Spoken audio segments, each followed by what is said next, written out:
Kita berehat seketika sebab kita nak melintas langsung ke Sarawak hari ini bersama dengan ini adalah berkaitan dengan Majlis Penyerahan Peranti Siswa.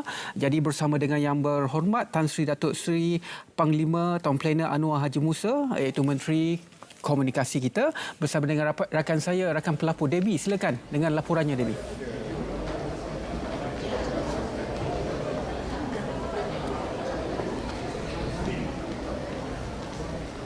Baik, terima kasih Ridwan di studio Selamat Pagi Malaysia. Salam sejahtera, salam keluarga Malaysia langsung dari Auditorium Tun Ahmad Zahid Adrus di Institut Pendidikan Guru IPG Kampus Batu Lintang, Kuching ini bersempena dengan sesi pengagihan peranti siswa keluarga Malaysia. Baik, pagi ini saya tidak berkeseorangan. Pagi ini bersama dengan saya iaitu Menteri Komunikasi dan Multimedia Malaysia, Menkom Tan Sri Yang Berhormat Tan Sri Datuk Seri Panglima Anwar Musa yang datang untuk sesi pengagihan peranti siswa keluarga Malaysia pada pagi hari ini. Selamat pagi Tan Sri. Pagi. Terima kasih. Tan Sri, sebagai permulaan, mungkin Tan Sri boleh kongsikan kepada penonton studio di Selamat Pagi Malaysia pada hari ini mengenai berapakah jumlah peranti yang diagihkan bagi fasa pertama di Sarawak kali ini dan berapakah jumlah permohonan yang sudah diterima daripada yang telah diluluskan ini, Tan Sri? Sebenarnya tidak ada angka tetap untuk Sarawak sebab kita buat secara kita panggil secara rolling, sebab permohonan dibuka terus sampai akhir bulan. Apabila permohonan masuk saja, kita terus memproses. Jadi kita tak tahu berapa angka sebenarnya untuk Sarawak sehinggalah tarikh tutup daripada pendaftaran. Yang pentingnya bila mereka membuat permohonan dan mereka ditapis sebagai layak, yakni mereka daripada IPT tertentu dan mereka daripada golongan berpendapatan B40, dan bila ada saja kelayakan, proses pengagihan akan terus berjalan. Tujuan saya ialah supaya pelajar tidak perlu menunggu lama, supaya proses penyampaian juga berjalan serentak sementara permohonan masih dibuka. Ya. Baik Tan Sri, Sarawak merupakan negeri yang terbesar, ya, kita tahu, ya. Mungkin Tan Sri boleh kongsikan bagaimana proses pengagihan untuk fasa pertama ini dan sebagainya untuk di Sarawak ini. Kali ini agak mencabar sedikit Sabah dan Sarawak terutamanya, kerana dulu peringkat awalnya kita hanya memberikan peranti ini kepada IPTA dan IPTS yang kebanyakannya berada di kawasan-kawasan bandar-bandar besar, ya. Sekarang ini kita perluaskan sampai ke peringkat sekolah-sekolah menengah yang mempunyai tingkatan 6, dan taburan sekolah-sekolah menengah ini lebih luas, dan juga kemungkinan di kawasan-kawasan yang agak jauh. Justru pengagihan memang memerlukan kepada usaha yang lebih, terutama sekali nak menyelaraskan antara permohonan dengan peranti yang sedia ada di peringkat pembekal. Dan pembekal dikehendaki menghantar barangan-barangan tersebut ke pusat-pusat edaran, terutama sekali di PPD ataupun pejabat pelajaran daerah sebagai pusat pengedaran yang utama.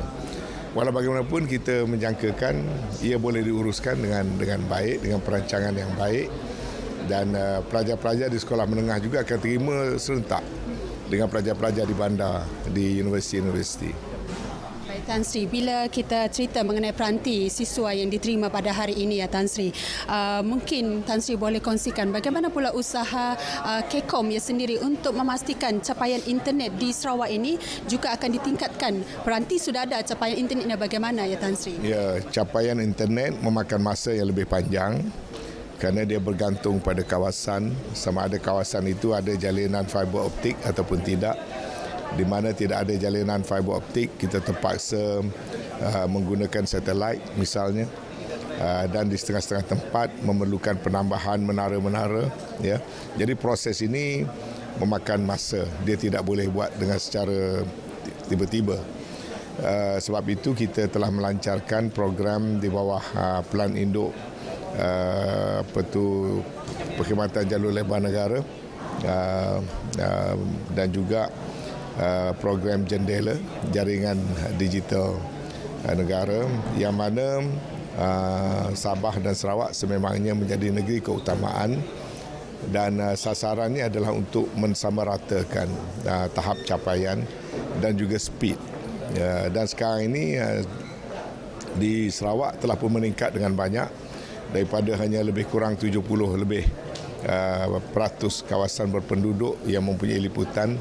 Sekarang ini sudah melebihi 80%, dan menjelang akhir tahun ini Jendela 2 disiapkan. Kita akan terus sambung dengan program Jendela pertama siap 2022. Kita akan sambung dengan Jendela 2 sampai sehingga tahun 2025. Jadi plan ini masih ada lagi tempoh 3 tahun untuk kita laksanakan, dan menjelang tahun 2024 Sarawak boleh katakan lebih pada 90% kawasan berpenduduk. Dan kita juga akan sedang berunding untuk meningkatkan penggunaan satelit di Sarawak, kerana terdapat lebih kurang 600 lagi lokasi yang telah dikenal pasti untuk kita menggunakan teknologi satelit. Ini sebagai pilihan terakhir walaupun agak mahal, dan ini perlu dilakukan kerana dasar kita ialah di akhir Jendela 2 kita mahukan ke semua kawasan berpenduduk, termasuk di kawasan terpencil, di pendalaman juga harus mempunyai ketersambungan perkhidmatan jalur lebar. Baik Tan Sri, kita berbaki beberapa hari lagi ataupun boleh saya katakan beberapa minggu lagi untuk pembentangan bajet 2023 yang akan diumumkan pada 7 Oktober nanti. Mungkin tadi semasa saya tiba di sini Tan Sri juga dapat lihat sempat bersalaman dengan beberapa penerima peranti siswa keluarga Malaysia ini.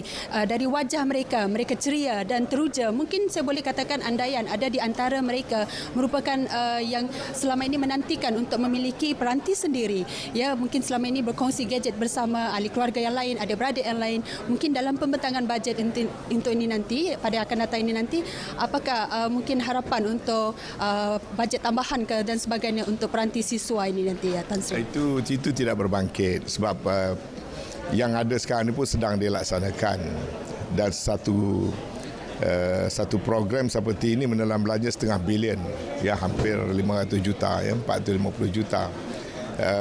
Itu terpulang sebab yang ini masih dalam pelaksanaan. Kita masih punya kapasiti daripada peruntukan sedia ada untuk membekalkan, dan kita sedang memantau sehingga kini permohonan secara kumulatif terkumpul dah lebih kurang 320,000. Ya, kita masih mempunyai keupayaan untuk menerima permohonan-permohonan daripada mereka yang layak.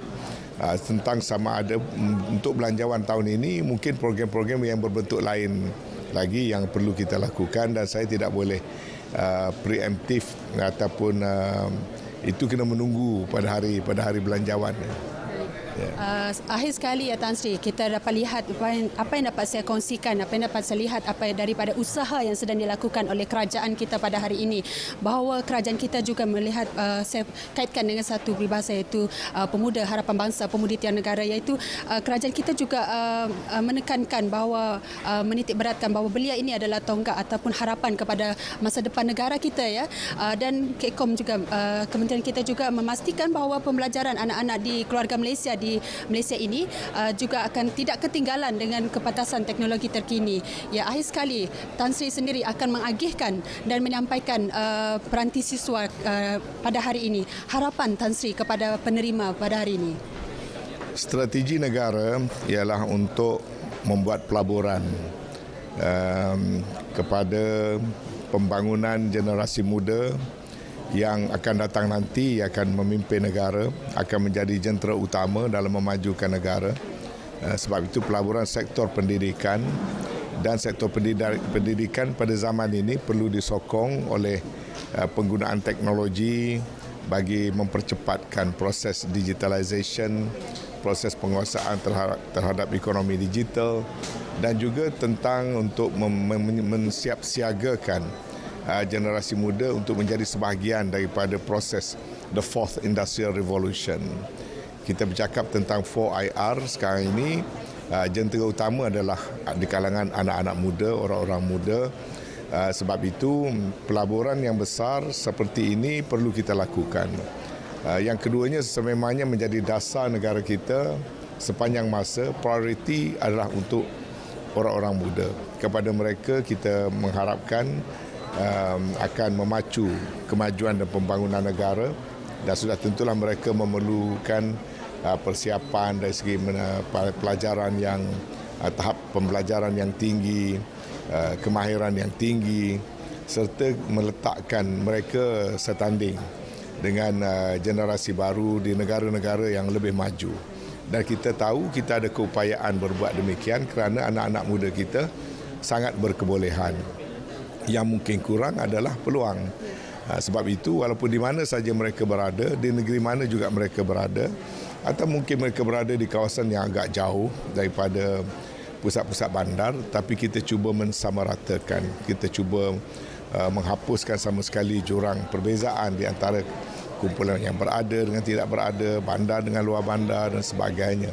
Itu sudah menjadi strategi kerajaan kita dan ini telah membuahkan hasil dan dasar itu kita teruskan.